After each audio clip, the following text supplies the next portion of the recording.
அந்த அன்னக்கிளியில் அவர் ஒரு இசையமைப்பாளராக அறிமுகமாகிற போது ஏற்கனவே கோடம்பாக்கத்தில் கோலோச்சி கொண்டிருக்கிறார்கள் விஸ்வநாதனும் கே.வி. மகாதேவனும். இவ்வளவு பெரிய ஜெயண்ட்டுக்கு நடுவில் இவர் வரார். வந்து எப்படா இவ்வளவு பெரிய இசையமைப்பாளராக இவர் பரிணாமம் பெற்றார் அப்படிங்கிறத விளக்கத்தான் நான் இவர் இந்த மாதிரி கர்நாடக ராகங்களை எல்லாம் பயன்படுத்தி இந்த புகழுக்கு இவர் 100 விழுக்காடு தகுதியானவர்னு சொல்றேனே தவிர இதனால மற்ற இசையமைப்பாளர்களுடைய மதிப்பையோ புலமையோ குறைத்து பேசுவதாக ஆகாது.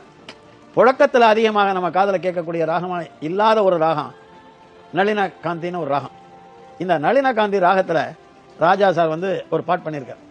கலைஞன் படத்தில் கமல்ஹாசன் ஆக்ட் பண்ணி சிவாஜி அவங்க தயாரித்த நளின காந்தி ராகத்தில் அந்த பாட்டு வந்து இது வந்து அந்த ரேர் ராகம். அதை பயன்படுத்திருக்காரு. சகரி மபனிசா அது வக்ரமா போற ஒரு ராகம். சரிகமா சரளமா போகாம எந்த நெஞ்சில் நீ அதுவும் அப்படி போட்டிருக்காரு. கிராமர் மாறாம போட்டிருக்காரு. அது மாதிரி பண்ணிருக்காரு.